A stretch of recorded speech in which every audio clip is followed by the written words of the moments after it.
नमस्कार, स्वागत है आप सभी का हमारे खास कार्यक्रम धरोहर में। मैं हूं आपके साथ ज्योति सिंह। धरोहर की तलाश में हम पहुंच चुके हैं रानी दुर्गावती के किले में। जी हां, राजा महाराजा जब किले में रहा करते थे तो उनकी सुरक्षा के भी चाक चौबंद इंतजाम हुआ करते थे, लेकिन समय के साथ साथ परिस्थितियां बदली, राजा महाराजा चले गए, लेकिन उनकी जो निशानियां हैं वो यहाँ पर मौजूद है। लेकिन उनकी कुछ खास बातें भी होती थी जो इस बार हम आपको बताएंगे अपने धरोहर में।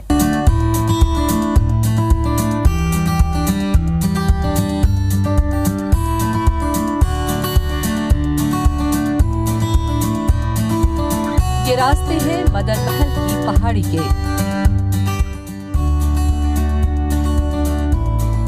जहां चप्पे चप्पे पर फैला है इतिहास, जहां के अवशेष सुनाते हैं बीते युग की गाथा, जहां की दरों दीवारों में छिपे हैं अनगिनत राज। मदन महल की पहाड़ी केवल पहाड़ी नहीं, यहाँ के शिखर में आज भी गूंजती है घोड़ों की डाक।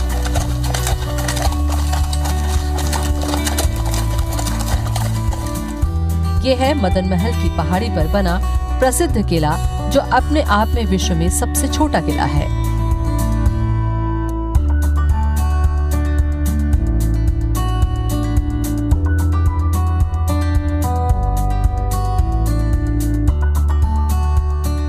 चौदहवीं शताब्दी में कलचुरी राजवंश के पतन के पश्चात वो एरिया खत्म हो गया और उसकी राजधानी जो शिफ्ट होकर के गढ़ा में आई, जब गोंडों का राइज 14th सेंचुरी में जहाँ हुआ। 14th सेंचुरी से लेकर के तो ये मदन महल और तमाम एरिया, गढ़ा का सारा एरिया जो है और हनुमान ताल तक का एरिया जो है, ये सेकंड फेज का सारा एरिया है, क्योंकि राजधानी गोंडों ने यहाँ पे बनाई। गोंडों का उदय भी यहीं पे हुआ। गोंड बेसिकली ट्राइबल्स हैं, परंतु फॉर द फर्स्ट टाइम उन्होंने राज्य साम्राज्य की स्थापना गोंड यहीं से शुरुआत की। गोंडों के बहुत से ब्रांचेस हैं, बहुत बड़े एरिया पे उन्होंने स्थापित किया, परंतु शुरुआत यहीं से हुई है। जबलपुर के मदन महल में स्थित रानी दुर्गावती का ये किला बेहद खास है, क्योंकि ऐसा माना जाता है कि विश्व में इससे छोटा किला और कोई दूसरा नहीं है। ये बताया जाता है कि रानी यहाँ पर अपने आसपास के राज्य को निरीक्षण करने के लिए पहुंचती थी। इसका वॉच टावर के रूप में भी इस्तेमाल किया जाता था। इस किले का निर्माण 11वीं शताब्दी में यहाँ के शासक मदन सिंह ने कराया। जबलपुर शहर से 2 किलोमीटर दूर नागपुर हाईवे के किनारे पहाड़ में स्थित है यह किला। समय की मार से अब ये खंडहर में तब्दील हो चुका है। पहाड़ी की चोटी में स्थापित इसी किले से कभी गोंड शासक राज किया करते थे। कलचुरी शासन के अस्त होने के बाद गोंड शासकों का उदय हुआ। उन्होंने अपनी राजधानी जबलपुर में बनाई। तत्कालीन राजा मदन शाह ने इस किले का निर्माण कराया था। मदन महल का किला जो संग्राम शाह ने बनवाया था, उसका मुख्य उद्देश्य यह था कि रानी जब बहुत आक्रमण करती थी या ग्रीष्म काल में जो बहुत गर्मी पड़ती थी, तो उस समय वो मदन महल के किले में आ जाती थी। और मदन महल के किले के बगल में बड़ा भारी तालाब था, तो वहाँ पर वो उसका बच्चा जो था और उनके पति दलपत शाह, तीनों मिलकर ही नौका विहार करते थे। मदन शाह के निर्माण के कारण ये किला मदन महल के नाम से प्रसिद्ध हुआ। राजा मदन शाह के बाद राजकाज की कमान राजा संग्राम सिंह को मिली। संग्राम सिंह के बेटे दलपत सिंह का विवाह वीरांगना दुर्गावती से हुआ, लेकिन शादी के 4 साल बाद ही दलपत सिंह की मौत हो गई और राजकाज का सारा जिम्मा रानी दुर्गावती के ऊपर आ गया। रानी दुर्गावती और उनकी वीरता की कहानी सदियों से यहाँ सुनाई देती है कि किस तरह उन्होंने मुगलों को धूल चटाई थी, किस तरह वो साहस और शौर्य के साथ युद्ध करती थी। युद्ध भूमि में ही लड़ते लड़ते एक दिन वो वीर गति को प्राप्त हुई। रानी दुर्गावती की सीमाओं से मुगल बादशाहों की सीमाएं लगी हुई थी। जैसे मालवा में बाज बहादुर वहाँ का सूबेदार हुआ करता था, तो और अकबर मुगल बादशाह हुआ करता था। तो अकबर ने आदेश दिया था बाज बहादुर को कि वह जाके रानी दुर्गावती पर आक्रमण करे, परंतु रानी दुर्गावती ने बाज बहादुर को हरा दिया था। बताया जाता है कि रानी दुर्गावती इस किले को वॉच टावर के रूप में इस्तेमाल करती थी और पूरे ही महाकौशल पर इस पर नजर भी रखती थी। और ये भी कहा जाता है कि रानी दुर्गावती अपने घोड़े से यहाँ सीधे युद्धाभ्यास करती थी और सीधे सड़क पर छलांग भी लगाती थी। कौन थी रानी दुर्गावती? रानी दुर्गावती की यादों को सहेजे बैठा है ये किला। आज भी यहाँ शाही परिवार के मुख्य कक्ष, युद्ध की रणनीति तैयार करने के लिए युद्ध कक्ष, छोटा जलाशय और अस्तबल देखा जा सकता है। इन्हें देखकर हर सैलानी इतिहास की कल्पनाओं में डूब जाता है।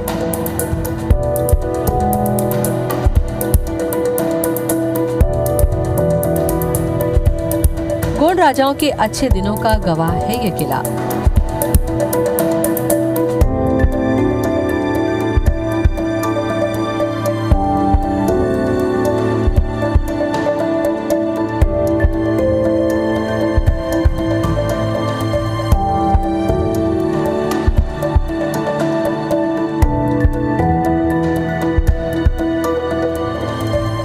जब गोंड शासन अपने शिखर पर था तब उनका राज्य जबलपुर के आसपास के जिलों के साथ ही महाराष्ट्र और छत्तीसगढ़ के कुछ हिस्सों तक फैला हुआ था। गौड़ शासक कई हुए, परंतु सबसे ज़्यादा प्रभावशाली गौड़ शासक जो था वह था संग्राम शाह। संग्राम शाह ने 52 गढ़ जीती थी और उन 52 गढ़ों पर उसका समान अधिकार हुआ करता था। संग्राम सिंह के निधन के पश्चात दलपत शाह उनका पुत्र था, वो शासक बना और बहुत कमज़ोर शासक था। उसके बाद रानी दुर्गावती जब शासक बनी तो उसकी कीर्ति, उसकी सुंदरता और उसका साहस, इन सब के कारण उसने चारों दिशाओं में अपना जो है यश स्थापित कर लिया था। इस किले के आसपास और भी कई दर्शनीय स्थल हैं। पहाड़ी के पूर्व में शारदा मंदिर। ऐसा माना जाता है कि इस मंदिर का निर्माण भी गोंड राजाओं ने ही कराया था। मंदिर से नीचे उतरते ही ठीक आपको अद्भुत बैलेंस रॉक चट्टान देखने को मिलेगी, जिसे देखते ही आप दांतों तले उंगलियां दबा लेंगे। ये बेहद कम जगह में एक बड़े पत्थर के ऊपर स्थित है। 1997 में आए भूकंप के बाद भी ये टस से मस नहीं हुआ। पिसनहरी की मड़िया देखने आने वाले सैलानी मदन महल पहाड़ी के जादुई नजारों को ताउम्र याद रखते हैं, क्योंकि वो है ही इतने जादुई कि उन्हें एक बार देखने के बाद कोई आसानी से भुला नहीं सकता।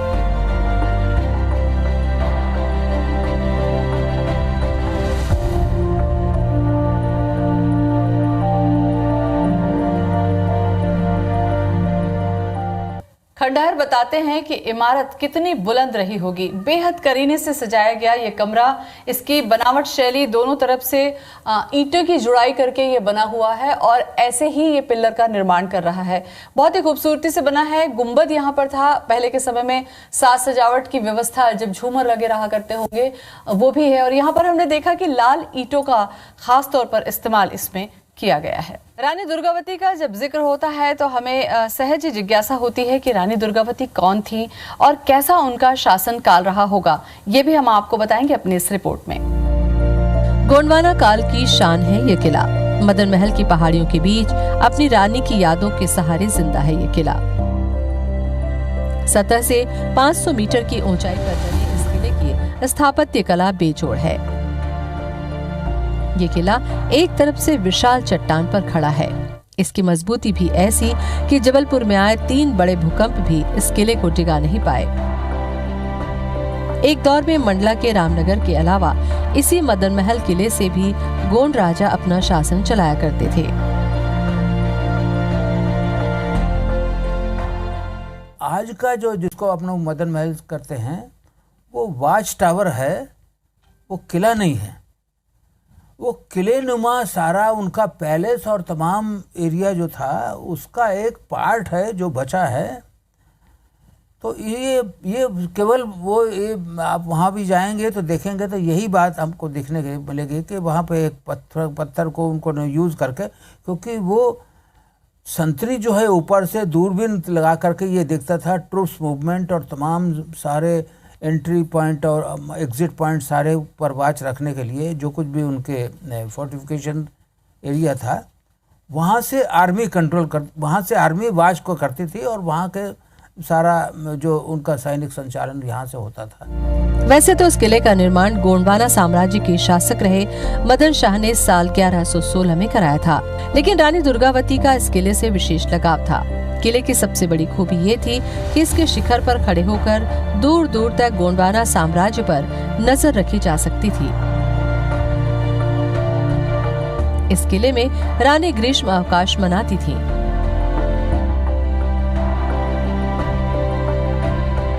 किले से एक सुरंग संग्राम शाह तालाब और भेड़ा घाट के 64 योगिनी मंदिर तक जाती थी, जिसका इस्तेमाल सिर्फ रानी किया करती थी। अंदर की तरफ रास्ता भी गया हुआ था जो कि काल भैरव की तरफ निकलता था। उसमें महाराजा संग्राम सिंह जाते थे और काल भैरव जी की पूजा अर्चना करने के पश्चात चले आते थे। किसी भी इमारत की जो खासियत है वो ये बताती है कि उस समय का निर्माण कैसा रहा होगा। यहाँ जब हम देखते हैं तो कहीं पर हमें सुरंग दिखाई देती है, कहीं पर हमें बावड़ी दिखाई देती है, तो कहीं पर घोड़ों और हाथियों के रहने के लिए अस्तबल भी दिखाई देते हैं। मदन महल के इस किले ने उत्थान और पतन के कई दौर देखे हैं। कहा जाता है कि रानी का खजाना इसी मदन महल के किले में 2 बड़े पत्थरों के बीच गड़ा है। उस खजाने की कीमत उस जमाने में 9 लाख रुपए थी। किले के सामने गोंडवाना शासकों के हाथी खाने और घुड़साल के अवशेष भी मौजूद हैं। गड़े धन को पाने की लालच में जगह जगह खुदाई कर इस ऐतिहासिक किले को नुकसान भी पहुंचाया जा रहा है। हालांकि गोंडवाना काल के इस किले के संरक्षण की जिम्मेदारी एएसआई पर है।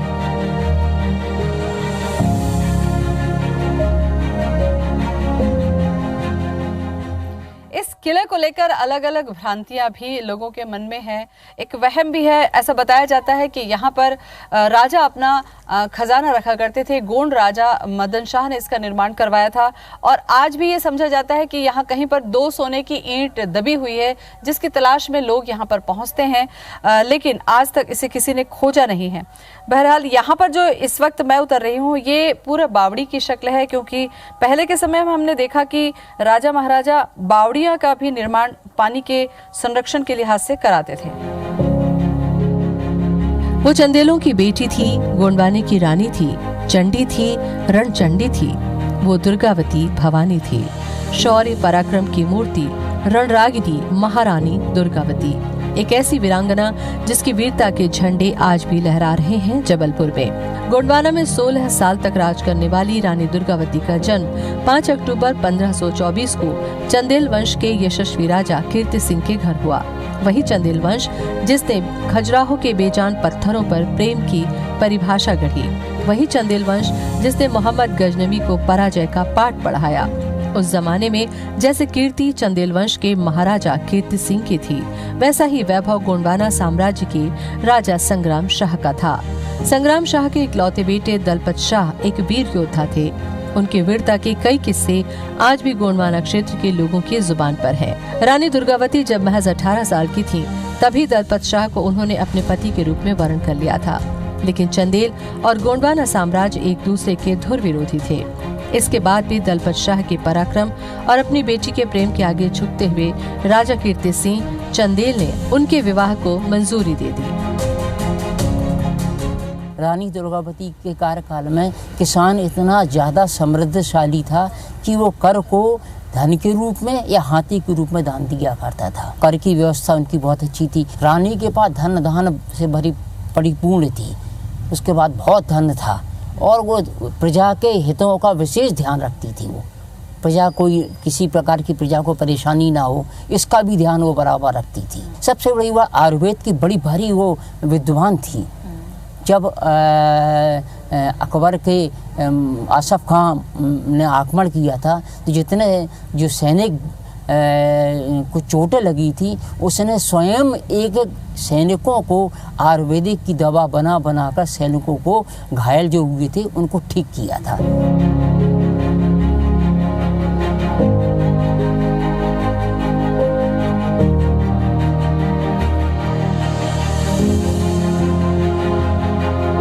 शादी के बाद दुर्गावती ने गोंडवाना साम्राज्य के वंशज वीर नारायण को जन्म दिया। दलपत शाह के शासन में गोंडवाना राज्य बुलंदियों को छूना शुरू भी किया था कि अचानक वो काला दिन आया जब रण में दलपत शाह बलिदान हो गए। साल 1550 का वो साल दुर्गावती की जिंदगी में दुखों का सैलाब लेकर आया। रानी दुर्गावती भीतर से टूट चुकी थी, लेकिन राजधर्म का वो पाठ अपने पिता के यहाँ से पढ़कर आई थी। उसने उन्हें टूटने नहीं दिया। रानी समभाव में विश्वास करती थी। आप रानी की अगर भोजन बनाने वाले मुसलमान हुआ करते थे, रानी के जो विश्वास पात्र व्यक्ति थे वो भी मुसलमान हुआ करते थे। तो समभाव एक प्रकार से उसने स्थापित किया था, जो कभी किसी ने इस प्रकार का समभाव स्थापित नहीं किया था। किसी के क्षेत्र में अनाज अच्छी तरह उत्पन्न हो सके, और रानी दुर्गावती के कार्यकाल में जबलपुर एक कृषि प्रधान देश माना जाता था, उसकी गणना बड़ी अच्छे में होती थी। इन सब कारणों से अकबर जो है उसे ईर्ष्या करने लगा था। तो अकबर ने एक पिंजना जो है जिसे रुई धुनते हैं, वो पिंजना को पिंजरे में रखकर भिजवाया था रानी दुर्गावती के पास कि तो महारानी आपका काम जो है रुई धुनना है, आपका काम साम्राज्य स्थापित करना या ये राजपाट संभालना नहीं है। तब रानी ने उनको एक छोटी सी तलवार भिजवाई थी, और रानी का उद्देश्य यही था तलवार भिजवाने का कि तो आपका काम जो है घास फूस जितने भी है उससे उसको काटना है। उससे वो काफ़ी उत्तेजित हो गया था। गोंडवाना वंश में ये पहला मौका था जब एक महिला ने साम्राज्य की कमान संभाली। चंदेलों की ये बेटी तीरंदाजी में निपुण थी, रणनीतियों से भी बखूबी वाकिफ थी। रानी दुर्गावती की अगुवाई में गोंडवाना राज्य की ताकत एक बार फिर बढ़ने लगी थी। रानी ने न केवल शासन किया, बल्कि खेत खलिहान और जल संरक्षण की दिशा में भी कई अहम काम किए। तालों बावड़ी का निर्माण भी किया गया, जिसकी झलक किले में आज भी देखने को मिलती है। उन्होंने एक प्रकार के तालाब खुदवाए थे। इन तालाबों के माध्यम से उन्होंने जो खेती किसानी की ओर ध्यान दिया था, किसानों की ओर ध्यान दिया था, वो अद्भुत था। जहाँ रानी दुर्गावती जैसी शासक रही हैं, जिनका कुर्बानी का इतिहास है, और उनके वंश के पराभव के बाद जबलपुर ने ये दंश भी झेला है कि कोई राजा ना होने के कारण एक ऋषि के नेतृत्व में, जवाली ऋषि के नेतृत्व में जबलपुर महफूज और सुरक्षित रहा है। लेकिन कोई धनी धोरी ना होने के कारण, राजनीतिक इच्छा शक्ति ना होने के कारण कहीं ना कहीं हमारा ये इतिहास उपेक्षित रहा है। मदन महल का ये किला ऊंचाई पे है, चढ़ाई आपको चढ़नी पड़ेगी, थोड़ी सी मुश्किल जरूर होगी, लेकिन जब आप पहुंचेंगे तो आपको एक ऐतिहासिक इमारत देखने को मिलेगी। यहाँ पहुंचना बहुत आसान है। जबलपुर पहुंचिए, उसके बाद आप इस किले को देख सकते हैं, और जबलपुर हर रास्ते से सीधे तौर पर जुड़ा हुआ है। मदन महल के इस ऐतिहासिक किले को अगर आप देखना चाहते हैं तो इसके लिए आपको पहुंचना होगा जबलपुर, और जबलपुर पहुंचना बेहद ही आसान है, क्योंकि जबलपुर सभी तरह से तीनों ही यातायात से सीधी तौर पर जुड़ा हुआ है। हमें उम्मीद है कि धरोहर को आप तक पहुंचाने की हमारी ये कोशिश आपको जरूर पसंद आई होगी। फिलहाल मुझे और मेरे कैमरा पर्सन राहुल को दें इजाजत। नमस्कार।